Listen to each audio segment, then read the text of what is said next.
E nós vamos conversar com a professora de Ciência Política da Universidade Federal do Rio de Janeiro e do Programa de Pós-Graduação e coordenadora do Laboratório de Partidos, Eleições e Política Comparada, Maíra Goulart. Bom dia, Maíra. Bom dia, Glauco. Prazer estar aqui. Prazer é nosso em recebê-la. Maíra, ontem a gente teve a divulgação pelo Instituto Datafolha, no final da tarde, da mais recente pesquisa sobre a corrida presidencial de 2022, com o ex-presidente Luiz Inácio Lula da Silva vencendo no primeiro turno, caso a eleição fosse realizada hoje. Segundo o Datafolha, Lula tem 47% das intenções de voto contra 28% do atual presidente Jair Bolsonaro e, pegando todos os adversários ali, dá 41% menos, portanto, do que a soma de Lula. Como você analisa esse cenário que a pesquisa apresentou ontem, Maíra? O primeiro dado e o mais óbvio é a inviabilidade da terceira via. Esse é o que salta aos olhos, né?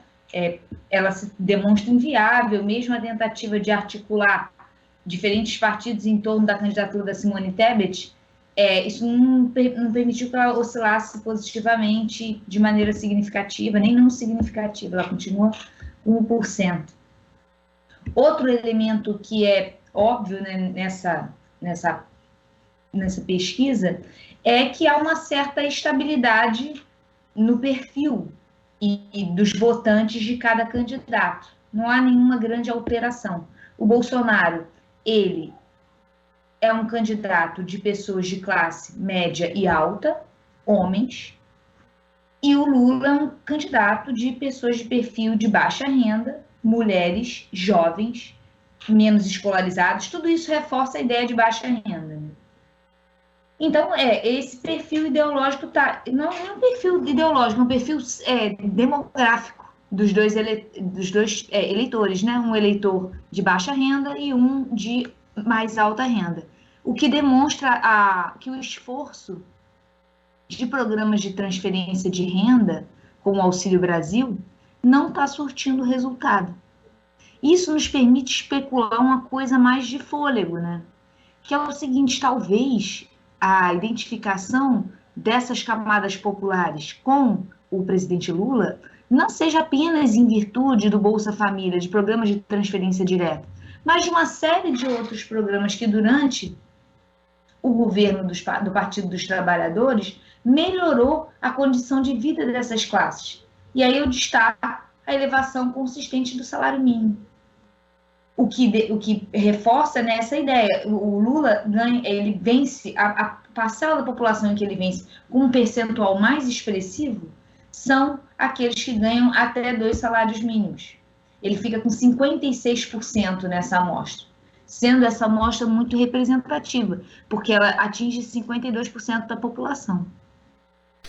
Maíra, é interessante dessa sua resposta que já surgiram aqui mais duas questões, né, subvertendo aqui a pauta que eu tinha preparado, mas primeiro eu queria pegar justamente essa questão do recorte social que você faz, porque o Datafolha mostra, assim como outros levantamentos, que não é também só um recorte social, existe um recorte de cor, né, Lula, por exemplo, entre os eleitores que se autodenominam pretos, ele tem uma vantagem muito maior do que entre os brancos, ele também ganha, mas ali a vantagem é muito reduzida, e quando a gente vê a questão de gênero, né? Entre as mulheres também o ex-presidente Lula lidera com muita folga, coisa que não acontece, por exemplo, no segmento do eleitorado masculino. A gente tem, né, no encontro desses recortes, e também isso sem levar em conta a questão geográfica, onde também existe ali digamos, uma polarização distinta, né, entre Lula e Bolsonaro conforme a região.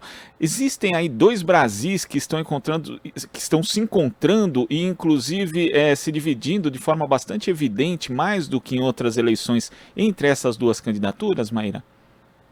Então, eu acho que da última vez que eu estive aqui, eu ressaltei esse ponto quando eu estava falando do programa do Lula. Me parece bem claro o seguinte, o que essas camadas têm em comum? Negros, mulheres, pobres. É a perspectiva de serem subalternos, de serem subalternizados, de serem oprimidos por classes hegemônicas. Então, é esse o perfil que gera identificação com o Partido dos Trabalhadores, enquanto segmentos que se identificam, né, como elites, como vencedores, e não subalternizados, como essas maiorias em termos de hegemonia, eles se identificam com Bolsonaro. E aí o que eu achei interessante, porque tem aí qual é a variável mais discrepante nesse mapa? E a gente tem um mapa muito claro, né? Mas aí tem uma variável discrepante que é qual? Evangélicos. Porque os evangélicos são pobres. E os evangélicos são o único segmento de expressão popular que dão vitória a Jair Bolsonaro. Como é que a gente explica isso? Porque, de alguma maneira, os evangélicos subvertem essa retórica da subalternização. Eles se identificam como vencedores, como escolhidos, e, portanto, dificultam essa identificação com o Partido dos Trabalhadores enquanto partido dos vulneráveis, dos subalternos, daqueles que precisam de ajuda do Estado para vencer forças hegemônicas que os mantêm nessa subalternização. E o que é bastante interessante esse aspecto, Maíra, porque uma vez eu fiz inclusive uma matéria sobre a questão do voto evangélico, né? Quando se fala do segmento evangélico, que é bastante diverso, inclusive, né? Temos diversas denominações e há diversidade, inclusive mesmo entre as neopentecostais.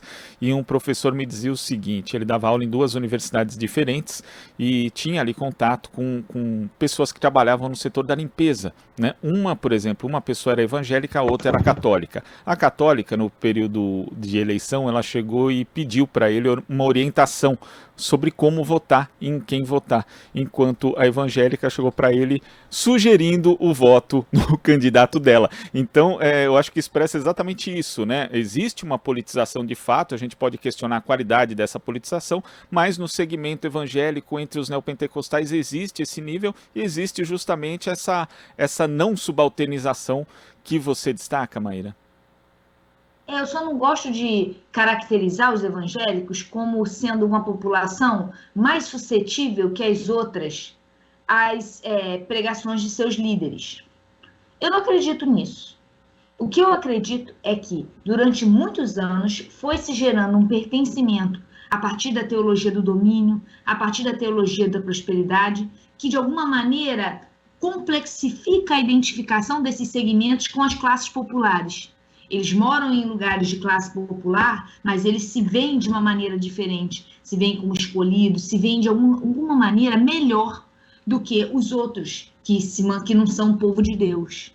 Não sei se você já percebeu isso. E é essa crítica à subalternização que os coloca com maior potencial de identificação com os discursos de Bolsonaro, porque ele reforça essa ideia de família tradicional, de tradição. Toda tradição, né, ela, de alguma maneira, se conecta com a hegemonia. Então, se a gente pensar na família tradicional, a família tradicional deixa pessoas de lado. Quem não se enquadra nessa família tradicional é subalternizado por quem se enquadra na família tradicional. Então, quando ele enfatiza um perfil hegemônico de família, um perfil tradicional de homem e mulher, ele reforça essa ideia de que ele é um candidato de elites, daqueles que fazem parte de um certo status quo, seja ele econômico, seja ele social, heterossexuais, pessoas que têm famílias estruturadas, e aí aqueles que discrepam desses modelos hegemônicos têm maior identificação com Lula. Agora, Maíra, pegando outro aspecto que você abordou na sua primeira resposta, né, a questão da terceira via com a Simone Tebet. A terceira via que a gente pode comparar mais ou menos com aquele personagem do Roque Santeiro, a viúva porcina, que foi Ser Nunca Tecido. Mas ainda assim, Simone Tebet teve uma cobertura aí bastante generosa por parte da mídia tradicional e, como você mencionou, tem um suporte de partidos importantes no cenário tradicional político brasileiro, mas mesmo assim ela não consegue decolar, assim como outros nomes que foram testados nesse campo também não conseguiram, pelo menos em termos de pesquisa, se tornarem representativos. Isso mostra também uma mudança de estrutura no cenário político brasileiro, já que outros candidatos nessas mesmas condições em eleições passadas teriam aí digamos, um percentual muito maior nas pesquisas do que tem Simone Tebet e do que tiveram outros postulantes dessa terceira via? Perfeito. Isso é outra coisa que a gente já conversou. O que isso demonstra é que as elites políticas tradicionais, os partidos tradicionais, PSDB, MDB, PDT, eles não conseguem canalizar o antipetismo. Isso foi o que gerou a ascensão do Jair Bolsonaro, né? Porque o nosso sistema político até então era polarizado entre petismo, organizando o campo da esquerda, organizando o campo dos que se identificam como subalternos, e as elites se identificando com um antipetismo que era capitaneado pelo PSDB. Conforme o PSDB foi deixando de ter essa capacidade de canalizar o antipetismo, houve um vazio. E aí, essas novas lideranças de perfil extremista, o extremismo de direita, se apresentou como mais capaz de gerar identificação social entre aqueles que não se identificam com o petismo, que são os antipetistas. Agora, essa pesquisa da Datafolha também, Maíra, ela pegou no começo esse caso da prisão preventiva do ex-ministro da Educação, Milton Ribeiro. É possível que, com o desenrolar da apuração, até a possibilidade de uma CPI ser instalada no Senado, isso acabe abalando ainda mais a campanha de Bolsonaro? Olha, eu não acredito num grande impacto dessa novidade não, de modo algum, que a corrupção no governo Bolsonaro não é uma novidade, mas desse fato midiático de uma prisão, eu não acho que isso vai ter impacto no núcleo duro dos apoiadores do Bolsonaro. Acho que não tem qualquer impacto nesse núcleo duro. Tanto que as lideranças evangélicas já saíram em defesa do Bolsonaro, rifando tanto o Milton quanto os outros pastores que fizeram parte do escândalo. O próprio Milton, ele não faz parte do núcleo duro do bolsonarismo evangélico. Ele é um pouco marginal. Então, eu acho que, de alguma maneira, nesse núcleo duro, esse escândalo de corrupção não afeta. O que eu acho que isso pode prejudicar, essa ideia de que o governo Bolsonaro também tem corrupção, é você conseguir amealhar outros segmentos que estariam indecisos e, de alguma maneira, não gostariam de votar no PT pela essa memória da ideia de corrupção, que sempre estruturou um pouco o antipetismo, desde 2006, desde o mensalão, é a ideia de corrupção que tem estruturado o antipetismo. Mas é claro que ela sempre teve misturada com uma certa posição de diferenciação das classes subalternas. Há um elitismo que se mistura com essa ideia de anticorrupção.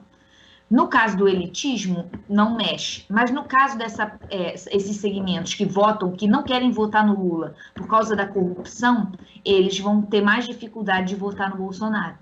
Sendo que o antipetismo foi o grande operador que conseguiu fazer uma ideologia que é de extrema-direita e, portanto, com perfil minoritário, conseguir alcançar uma maioria eleitoral. Então, quando você interdita esse discurso da corrupção, ou interdita, por exemplo, o discurso de que o Lula é extrema-esquerda, mediante a aliança com o Alckmin, você dificulta que o Bolsonaro consiga articular segmentos não radicalizados na sua base eleitoral.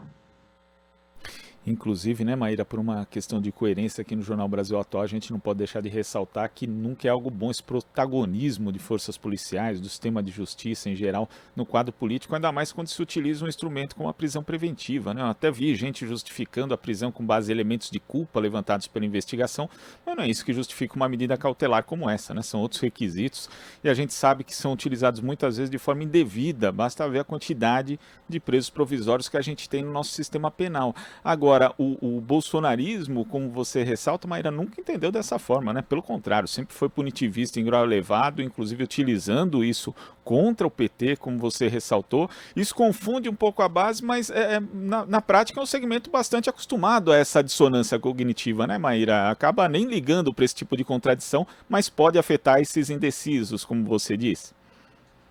Bolsonaro, ele é um candidato que ele é, ao mesmo tempo, estável nas suas posições ideológicas, mas ele não é particularmente coerente. No seguinte sentido, ele ora defende um perfil mais neoliberal de governo, ora mais estatista. Isso não afeta particularmente os seus apoiadores mais fiéis. A mesma coisa sobre o escândalo de corrupção, mas aí tem um viés mais da dissonância cognitiva. Por quê? Porque esses apoiadores fiéis do Bolsonaro, esse núcleo duro, eles já vivem em bolhas e que recebem suas informações a partir de grupos de WhatsApp ou de portais de mídia social, que de alguma maneira não vão veicular ou vão veicular notícias, com aspas, que de alguma maneira protegem Bolsonaro desses escândalos de corrupção. Agora, a pesquisa também mostra, Maíra, uma relativa estabilidade, né? Quando a gente pega, pelo menos, a série histórica recente. E é uma estabilidade que se dá a 100 dias da eleição, com uma liderança folgada por ex-presidente Lula. A partir desse momento, é possível prever, até pelo que a gente já conhece em relação ao bolsonarismo, o que vai acontecer na campanha de Jair Bolsonaro até o primeiro turno?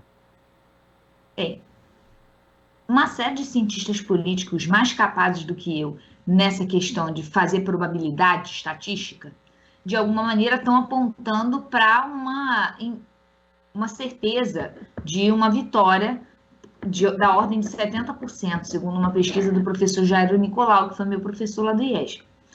Eu não trabalho com previsão, porque eu acredito que essa estrutura bolsonarista e dos populismos de direita, de demonização em reta final, através de grupo de WhatsApp, ela sempre tem algo de imprevisível. Outra coisa que me parece imprevisível é o posicionamento da mídia tradicional e das elites tradicionais, elites econômicas, elites sociais, né, o mercado financeiro, a mídia tradicional.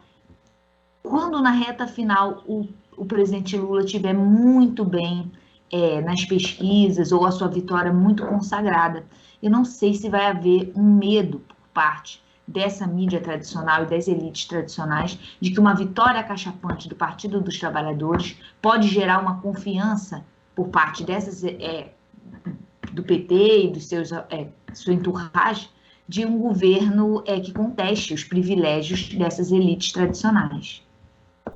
E até remetendo, inclusive, né, à campanha de 2018, há 2 semanas do pleito, quando o candidato do PT, Fernando Haddad, ele já vinha numa curva ascendente, em dado momento ali as pesquisas mostravam que o Bolsonaro tinha uma rejeição muito alta, né, cerca de 50%. Aí você imagina, poxa, mas como que a pessoa vai conseguir ganhar no segundo turno com essa rejeição? E aí a fórmula ali que ficou evidente foi aumentando a rejeição do adversário.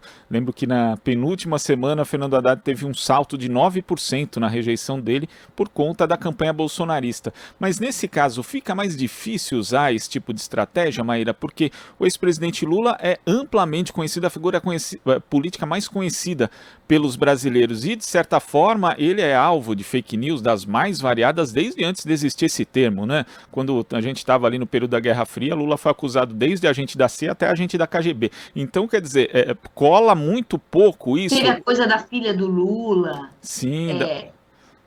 O que eu acho é que isso é imprevisível. A fofoca é uma coisa que não dá para prever. A fofoca, a imaginação, a capacidade das pessoas em cair em coisas completamente imaginárias. Outro dia me surpreendeu muito aquele negócio que tem uma cidade dentro da Amazônia e as pessoas acreditando que tem uma cidade debaixo da Amazônia. Não tem como a gente prever o universo onírico de um outro sujeito. A capacidade de acreditar em crenças completamente místicas. Então, é nisso que eu difiro dos meus colegas que apostam muito na racionalidade. Eu, na minha trajetória, como eu estudo populismo e tal, eu aposto bastante na irracionalidade, nos afetos, nas coisas que não fazem sentido.